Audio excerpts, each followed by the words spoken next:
Bonjour, bienvenue dans cette vidéo.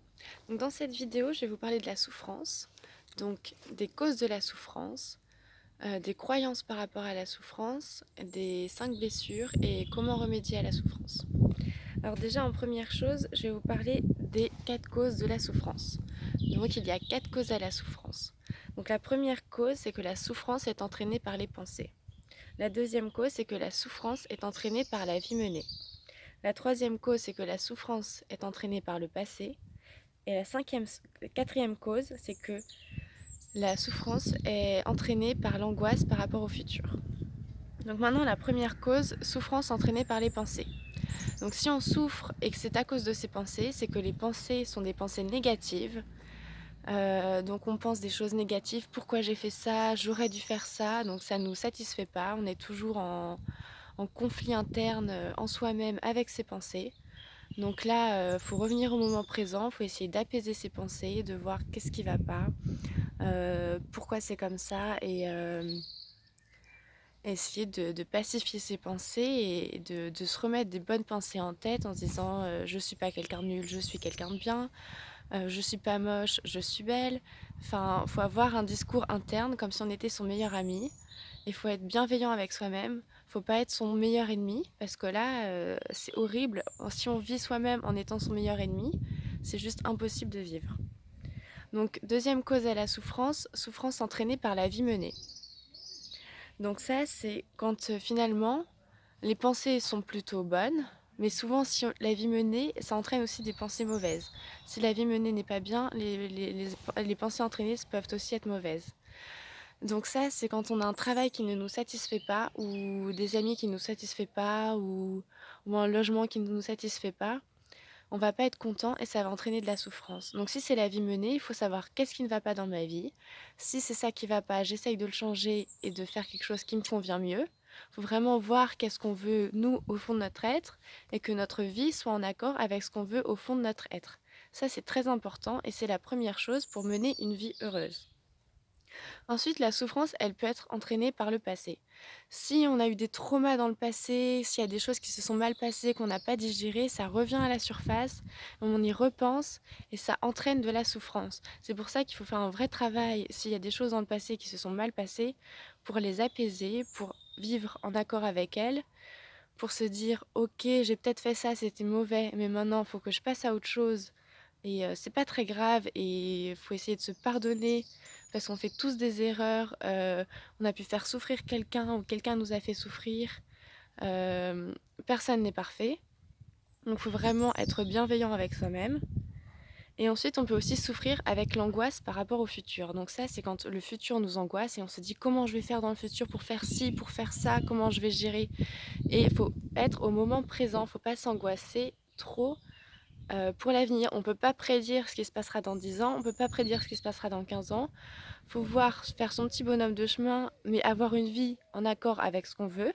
Et si on a une vie en accord avec ce qu'on veut, l'angoisse par rapport au futur, elle ne sera pas là parce que on saura qu'on est dans la vie qu'on veut et que et qu'on est sur le bon chemin. C'est comme s'il y avait plusieurs chemins qui s'offraient à nous et il faut prendre celui qui nous convient le mieux, celui qu'on trouve joli, avec des choses qui nous paraissent bien. Et là, du coup, l'angoisse par rapport au futur, elle diminue. Mais si on est dans un chemin qui nous paraît pas joli, qui nous paraît terrifiant, forcément, on va s'angoisser parce qu'on se dit si je vais dans ce chemin-là et que ça paraît terrifiant, ben, on va s'angoisser par rapport au futur. Donc voilà. Et donc si vraiment il y a de la souffrance, c'est le signe qu'il faut changer quelque chose dans sa vie. Donc, par exemple, quand on est dans une piscine, qu'on va se noyer, si on est au fond, il faut donner le coup de pied, l'impulsion pour remonter à la surface. Donc ça, c'est quand on est dans une profonde détresse, faut donner l'impulsion pour remonter à la surface et revoir les choses bien. Après, si on est moyennement immergé, on se dit je peux nager encore un peu pour remonter à la surface, mais en même temps on n'est pas tout à fait au fond, donc c'est dur de donner l'impulsion. Donc faut pas attendre que les voyants sont tout à fait au rouge et qu'on soit au fond de la piscine pour donner l'impulsion. Quand on commence à descendre, il faut déjà donner l'impulsion pour remonter à la surface. Ça, c'est très important. Et après, la souffrance aussi, c'est l'occasion de travailler sur soi pour voir ok, là je souffre, j'ai pas envie d'être comme ça, donc là je vais travailler sur moi pour aller mieux.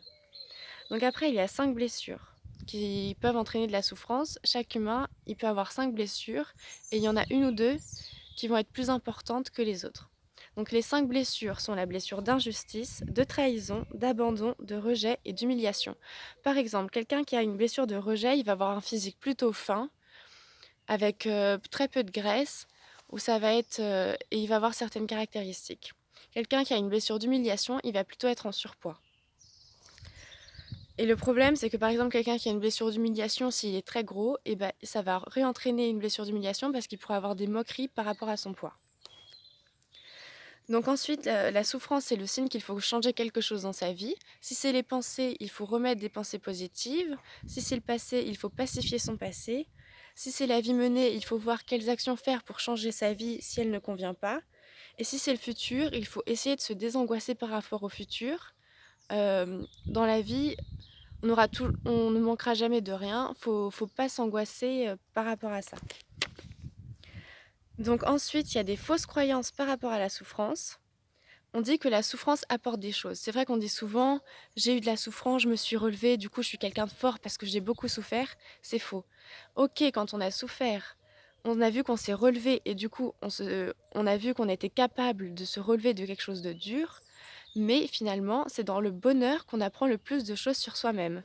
Et ça, c'est une fausse croyance de croire que c'est la souffrance qui fait évoluer. Par exemple, quand on est dans le bonheur, on peut s'écouter rire, être bien, et on se dit ah, je suis quelqu'un de bien, on a des bonnes pensées sur soi-même, et là on est heureux et tout va bien. Alors que dans la souffrance, ça va entraîner des ruminations, des mauvais choix, tout va aller de pire en pire. Et c'est pour ça que c'est vraiment dans le bonheur qu'on prend conscience de ses points forts, qu'on prend conscience de qui on est, de qu'est-ce qu'on veut, quelle vie on veut mener, des choses comme ça. Et du coup, la souffrance, elle doit vraiment être temporaire, elle doit permettre d'agir et de prendre des décisions pour changer les choses, mais elle ne doit pas être durable dans le temps. Alors moi, j'ai un exemple personnel, c'est que j'ai longtemps pensé que la souffrance, elle était nécessaire pour évoluer. Donc je me disais, si on souffre, ça fait tirer des leçons. Et c'est vrai que souffrir, ça fait tirer des leçons et ça fait permettre d'évoluer. Mais à un tel point qu'à un moment donné, je me disais, là, j'aimerais bien évoluer et me rendre compte de nouvelles choses. Avoir des nouvelles prises de conscience et je me disais: «Oh mince, mais s'il faut que je souffre pour ça, ça va être compliqué parce que c'est triste de devoir souffrir pour évoluer finalement, c'est n'importe quoi cette idée» et pourtant c'est une idée qui est souvent relayée, que pour évoluer, il faut souffrir et ben moi j'ai envie de dire que c'est une croyance qui est fausse. On apprend plus dans le bonheur que dans la souffrance. Donc pour évoluer, il n'y a pas besoin de souffrir et on peut très bien évoluer sans souffrir et on évolue encore mieux dans le bonheur que dans la souffrance. Voilà, c'était mon petit message. Partagez, likez, abonnez-vous. Au revoir.